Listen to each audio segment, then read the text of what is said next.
नमस्ते दोस्तों, स्वागत है आपका मेरे चैनल पर। आज का ब्लॉग है बहुत ही खास क्योंकि आज है करवा चौथ। सबसे पहले मैंने उस कमरे में आसन बिछाया जहां हमें पूजा करनी थी ताकि हम ठीक से बैठ सके और पूजा अच्छे से हो सके। आसन बिछाने के बाद मैंने करवा चौथ माता का कैलेंडर दीवार पर लगाया ताकि पूजा का माहौल सुंदर और पवित्र लगे।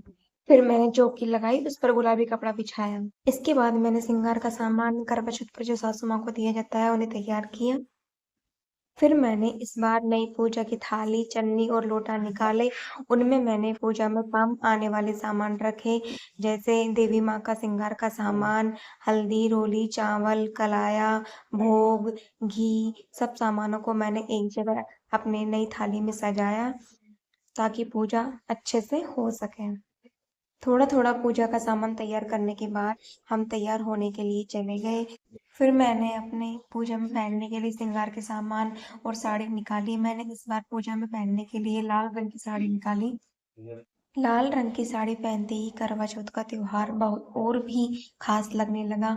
उसके बाद मैंने खुद का थोड़ा श्रृंगार किया।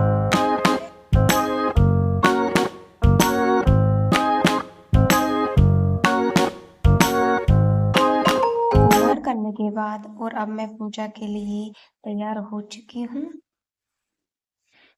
तैयार होने के बाद मैंने पूजा की चौकी पर सबसे पहले गणेश जी को विराजमान किया। फिर जो पूजा का सामान मैंने पहले से तैयार किया था, वो सब मैंने चौकी पर सजा दिया। इसके बाद मैंने पूजा में काम आने वाले खाने के करवे रखे और जो मीठे करवे सासू माँ को दिए जाते हैं, उनमें चावल भरकर कलावा बांधा, उन्हें भी चौकी पर सजाया।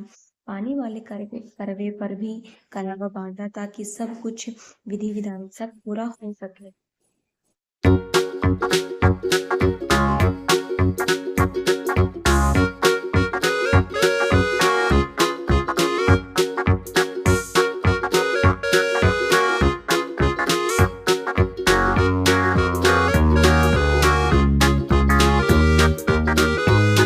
इसके बाद मैंने पूजा शुरू करने के लिए सबसे पहले दीपक जलाया।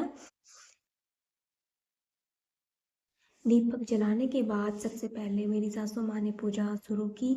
सबसे पहले गणेश जी को तिलक, चावल, कलावा लगा के देवी माँ को श्रृंगार का सामान सब लगा के उन्होंने पूरी विधि विधान के साथ इस पूजा को पूरा किया।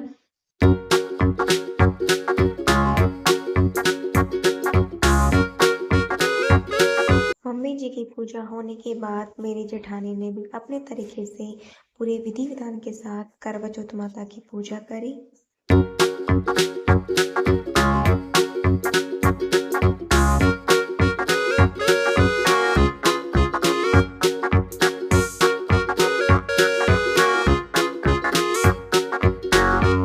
भाभी जी की पूजा पूरी होने के बाद मैंने पूजा शुरू की। सबसे पहले मैंने गणेश जी को तिलक, चावल और कलावा अर्पित किया। उसके बाद मैंने देवी माता की पूजा की। देवी माता को सारे पूजा के सामान चढ़ाए। देवी माँ के सारे श्रृंगार के सामान जैसे बिंदी, काजल, मेहंदी सब लगा के मैंने देवी माँ की पूजा की।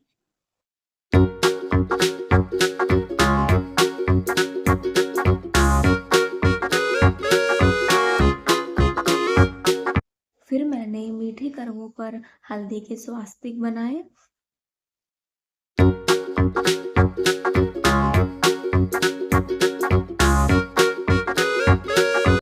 स्वास्तिक बनाकर उन करवों पर पूड़ी और हलवा मैंने रखे। पूजा के बाद मेरी जेठानी ने करवा चौथ माता की और गणेश जी की कथा सुनाई, जो हम सब ने ध्यान से सुनी। कथा पढ़ने और सुनने से पूजा का माहौल बहुत ही पवित्र लग रहा था।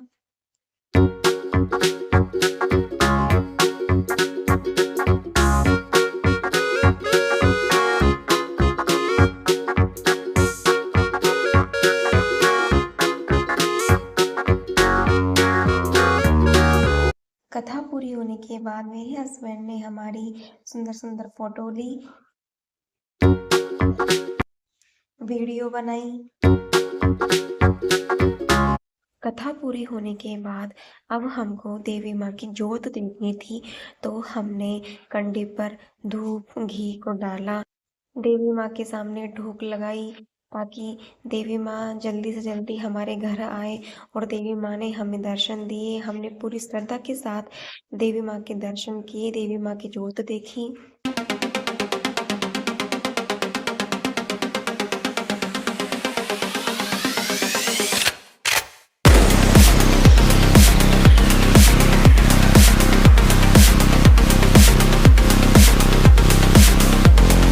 जोत देखने के बाद हमने सब जगह हलवा पूरी का भोग लगाया। भोग लगाने के बाद हमने देवी माँ को पानी पिलाया। पानी पिलाने के बाद हमने फिर से देवी माँ को ढोक लगाई। ढोक लगाने के बाद हमने पूजा की थाल में आरती के लिए दीपक जलाया। दीपक जलाने के बाद सबसे पहले आरती मैंने की, उसके बाद मम्मी जी ने, भाभी जी ने, सबने एक-एक करके देवी माँ और गणेश जी की आरती की।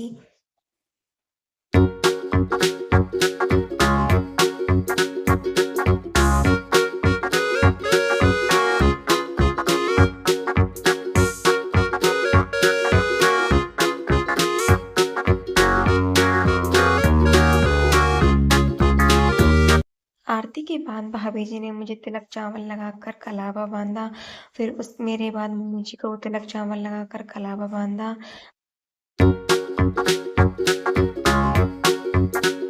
हमारे बाद भाभी जी को भी तिलक चावल लगाकर कलावा बांधा गया और हमारे घर के सबसे छोटे बच्चे को भी तिलक चावल लगाया गया। इसको हमारे पूजा के सामानों से खेलना था, तो इधर-उधर के सामानों को खींच रहा था ये।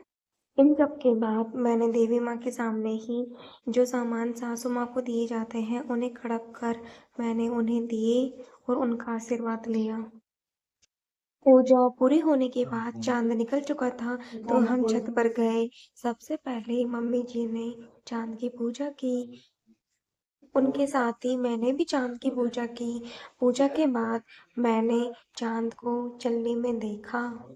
चाँद को देखने के बाद मैंने अपनी चाँद को देखते हुए फोटो क्लिक करवाई और वीडियो भी बनवाई। चाँद को देखने के बाद मैंने अपने पति को भी चलने में देखा।